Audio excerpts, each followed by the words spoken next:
आखिर ऐसा क्या हुआ कि ऐन वक्त पर राहुल गांधी का कार्यक्रम रद्द करना पड़ा?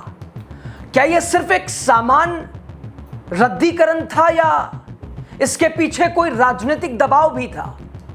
और सबसे बड़ा सवाल, राहुल गांधी इस समय कहां हैं? जिस मुद्दे पर देश भर में बहस छिड़ी हुई है, उस पर उनकी चुप्पी आखिर किस बात का संकेत दे रही है? क्या यह उनकी सोची समझी रणनीति है या फिर किसी राजनीतिक असमंजस में है? वो बताते हैं आपको, लास्ट तक बने रहिए। पूरी खबर और पूरा मामला क्या है। स्वागत है आपका, द राजनीति का खास सेगमेंट देख रहे हैं। मैं हूं यासूब रजा। दोस्तों, पिछले करीब एक महीने से आरएसएस और बीजेपी एक ऐसे विवाद का सामना कर रहे हैं जिसने राजनीतिक गलियारों में नई बहस छेड़ दी है।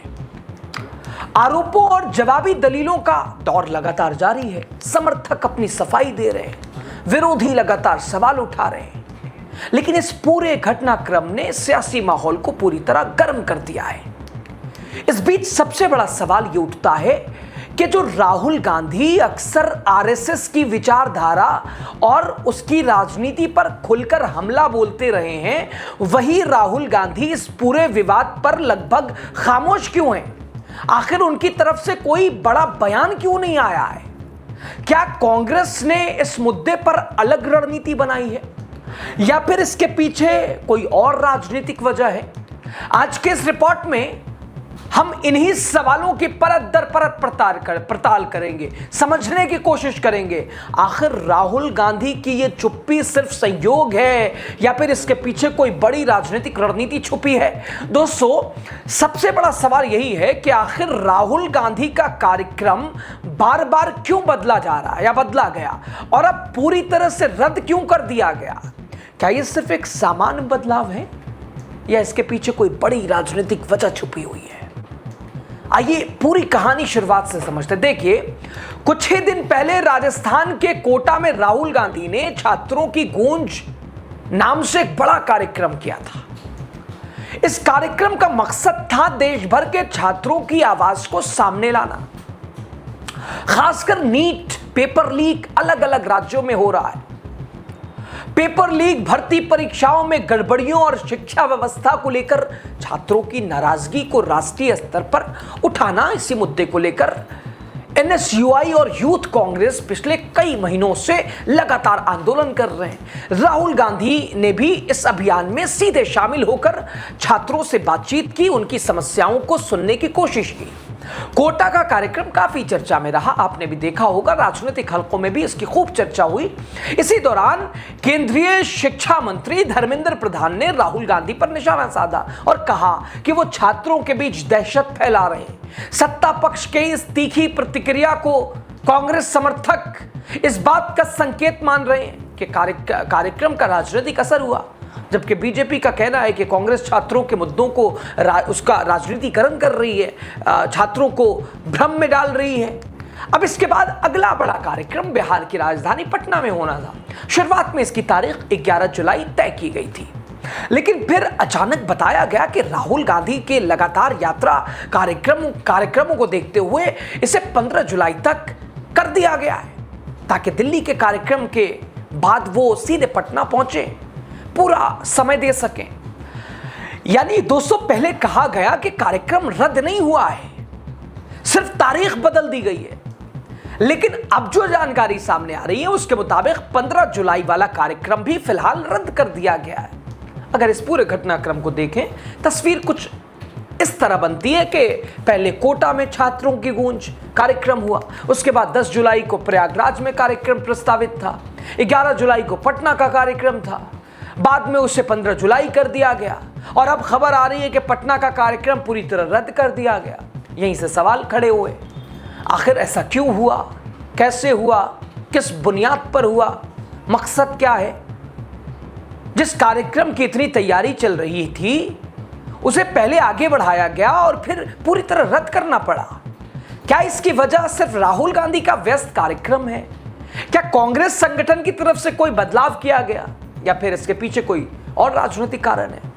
इन्हीं सवालों को लेकर अब तरह तरह की चर्चाएं शुरू हो चुकी हैं। अब सवाल उठता है कि आखिर पटना का कार्यक्रम रद्द क्यों हुआ?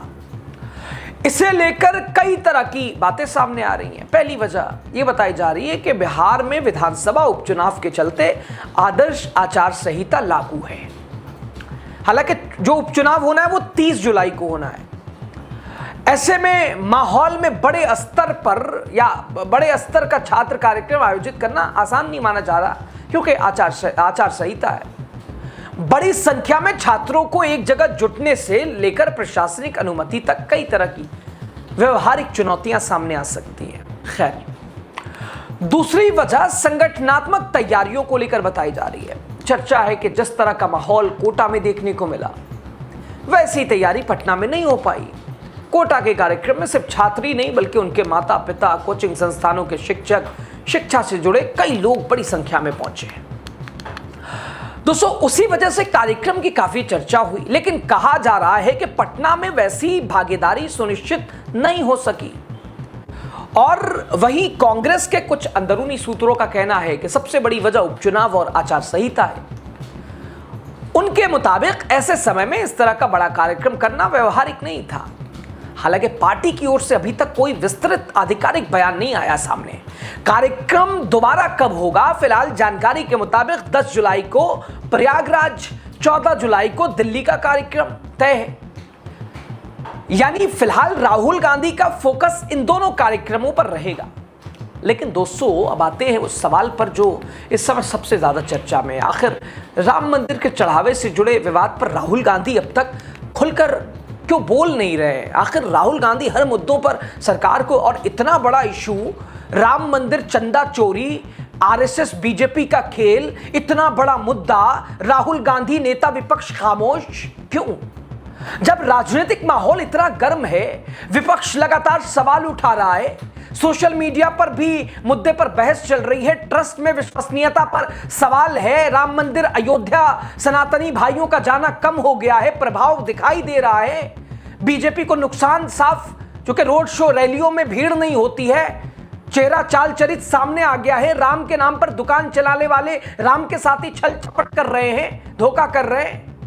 तो राहुल गांधी क्यों चुप हैं? राहुल गांधी की चुप्पी को, इस चुप्पी के ऊपर लोगों का ध्यान जा रहा है। हालांकि कांग्रेस की तरफ से पूरी तरह सन्नाटा नहीं रहा है। प्रियंका गांधी इस मामले पर प्रतिक्रिया दे चुकी। आए दिन कांग्रेस के किसी प्रवक्ता का, किसी नेता का बयान आता रहता है। कथित तौर पर सीसीटीवी फुटेज गायब होने को लेकर सवाल उठाए गए। कहा गया अगर ऐसा हुआ, यह बेहद गंभीर मामला है और इसकी निष्पक्ष जांच होनी चाहिए। इसके बाद विश्व हिंदू परिषद के अध्यक्ष आलोक कुमार ने प्रियंका गांधी के बयान पर सवाल उठाते हुए पूछा कि उन्होंने सीसीटीवी फुटेज गायब होने की बात किस आधार पर कर दी। इस बयान के बाद राजनीतिक बहस और तेज हो गई। दूसरी तरफ सोशल मीडिया पर विपक्ष के कुछ नेताओं का कहना था कि प्रियंका गांधी के बयान पर तो तुरंत सवाल उठाए जा रहे हैं, लेकिन चढ़ावे से जुड़े आरोपों की निष्पक्ष जांच की मांग पर इतनी गंभीर चर्चा क्यों नहीं हो रही है? सवाल जायज था। इन सब के बीच सबसे बड़ा सवाल कि अब भी वही है, राहुल गांधी खामोश क्यों हैं? क्या वो उनकी राजनीतिक रणनीति है? कार्यक्रम रद्द हो रहा है, उनका रिशेड्यूल हो रहा है अलग जगह, चुप क्यों है राहुल गांधी? क्या कांग्रेस इस मुद्दे पर सोच समझकर आगे बढ़ना चाहती है, या फिर इसके पीछे कोई और वजह है? और यही सवाल इस पूरे घटनाक्रम को दिलचस्प बना रहा है। दोस्तों, अगर मुझसे पूछा जाए कि राहुल गांधी इस मुद्दे पर अब तक क्यों नहीं बोल रहे हैं, तो मेरी राय में इसकी सबसे बड़ी वजह उनकी राजनीतिक रणनीति हो सकती है। देखिए, जैसे ही राहुल गांधी इस मुद्दे पर खुलकर बयान देंगे, बीजेपी को तुरंत जवाबी हमला करने का मौका मिल जाएगा। अभी तक इस मुद्दे पर बीजेपी कई सवालों का सामना कर रही है, लगातार अपनी सफाई दे रही है, लेकिन राहुल गांधी के मैदान में आती पूरा राजनीतिक नैरेटिव बदल सकता है। फिर वही पुरानी बहस शुरू हो सकती है। बीजेपी ये कह सकती है राहुल गांधी सिर्फ चुनाव के समय मंदिर जाते हैं, खुद को हिंदू दिखाने की कोशिश करते हैं, धार्मिक मुद्दों पर राजनीति करते हैं। यानी जिस मुद्दे पर अभी सवाल किसी और से पूछे जा रहे हैं, बहस का केंद्र राहुल गांधी बन जाएंगे। शायद कांग्रेस भी यही सोच नहीं चाहती है, कांग्रेस नहीं चाहती है ये नैरेटिव हो ऐसा। अगर राहुल गांधी बोले तो संभवतः ऐसा हो जाएगा, वो बीजेपी वाले चढ़ जाएंगे और राहुल गांधी की इमेज को नैरेटिव अलग तरह से पेश कर देंगे, मामला वाकई घूम जाएगा। और ये रणनीति कांग्रेस की हो सकती है। बीजेपी को ऐसा कोई मौका ही ना दिया जाए जिससे वो रचनात्मक स्थिति से निकलकर फिर भ्रामक, एक तरह से आक्रामक राजनीति करने लगे। इसके पीछे एक और वजह भी हो सकती है दोस्तों। पिछले कई वर्षों से जब कांग्रेस ने बीजेपी को सीधे धार्मिक या हिंदुत्व के मुद्दे पर घेरने की कोशिश की है, उसे बहुत बड़ा राजनीतिक फायदा नहीं मिला है, क्योंकि हिंदुत्व की बात, हिंदुत्व बीजेपी की राजनीति का अहम आधार है। ऐसे में जब कोई दूसरा दल उसी मुद्दे पर मुकाबला करने की कोशिश करता है तो बीजेपी अक्सर बहस को अपने तरीके से मोड़ने की कोशिश करती है। लेकिन इस बार हालत कुछ अलग दिखाई दे रही है। इस पूरे विवाद में सिर्फ विपक्षी सवाल नहीं उठा रहा है, अयोध्या से जुड़े कुछ संतों, धार्मिक हस्तियों, सत्ताधारी संगठनों की ओर से भी ट्रस्ट की कार्यप्रणाली पर, चंपत राय पर कई सवाल है, आरोप है। यानी चर्चा सिर्फ राजनीतिक नहीं, धार्मिक और सामाजिक दायरों में भी हो रही है। ऐसे में दोस्तों अगर राहुल गांधी सीधे इस विवाद में उतरते हैं तो संभव है बहस का फोकस बदल जाए। जो चर्चा अभी आरोपों और जवाबों पर केंद्रित है वो राहुल गांधी बनाम हिंदू जैसी राजनीतिक बहस में बदल सकती है। हो सकता है कांग्रेस इसी संभावना से बच रही है। और यही वजह है कि मुझे लगता है कि राहुल गांधी की यह चुप्पी मजबूरी से ज्यादा एक सोची समझी राजनीतिक रणनीति हो सकती है। हालांकि यह सिर्फ एक राजनीतिक विश्लेषण है, इसकी पुष्टि कांग्रेस की ओर से नहीं की गई है। वैसे भी दोस्तों राहुल गांधी पहले भी कई बार कह चुके हैं, बीजेपी, नरेंद्र मोदी, आरएसएस पूरे हिंदू समाज का प्रतिनिधित्व नहीं करते और किसी राजनीतिक दल को पूरे धर्म का पर्याय नहीं माना जा सकता है। दोस्तों अगर आपको याद हो तो 2024 के लोकसभा चुनाव के बाद संसद में राहुल गांधी ने भगवान शिव की तस्वीर दिखाते हुए अपनी बात रखी थी।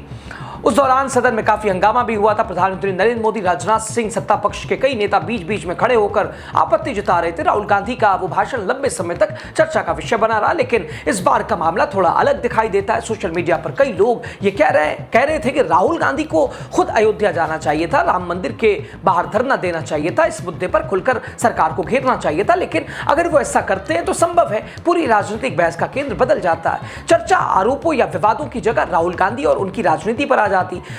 फिर सत्ता पक्ष के लिए पलटवार करना आसान हो जाता, मूल मुद्दा कहीं पीछे छूट सकता था। इसी वजह से कुछ राजनीतिक विश्लेषकों का मानना है कि कांग्रेस फिलहाल इस मुद्दे पर बेहद सावधानी से कदम फूंक कर पैर रख रही है। ऐसा कोई मौका नहीं देना चाहती है कि जिससे पूरा विवाद एक अलग दिशा में चला जाए। साथ ही सवाल यह भी लगातार उठ रहा है कि जो संगठन अक्सर धार्मिक मुद्दों पर खुलकर अपनी प्रतिक्रिया देते हैं, पूरे विवाद पर उनकी आवाज अपेक्षाकृत कम क्यों सुनाई दे रही है। सोशल मीडिया पर कई लोग सवाल पूछ रहे हैं कि इससे लेकर अलग अलग तरह की प्रतिक्रियाएं सामने आ रही हैं। इस बीच समाजवादी पार्टी के राष्ट्रीय अध्यक्ष अखिलेश यादव ने मुद्दे पर अपनी बात रखी। हालांकि उन्होंने अपनी प्रतिक्रिया ऐसे अंदाज में दी, राजनीतिक हमला तो हो लेकिन बहस पूरी तरह दूसरे मुद्दे पर न चली जाए। मेरी राय में राहुल गांधी की चुप्पी मजबूरी से ज्यादा एक राजनीतिक रणनीति हो सकती है। राजनीति में हर रणनीति सही साबित हो यह भी जरूरी नहीं। आने वाले दिनों में अगर राहुल गांधी इस मुद्दे पर खुलकर बोलते हैं तस्वीर बदल सकती है। फिलहाल सवाल वही है, क्या ये चुप्पी सही राजनीतिक फैसला है या राहुल गांधी इस मुद्दे पर खुलकर सामने आना नहीं चाहते हैं। आपकी राय जो भी हो जरूर बताइएगा। बहुत शुक्रिया, लास्ट तक आप बने रहे।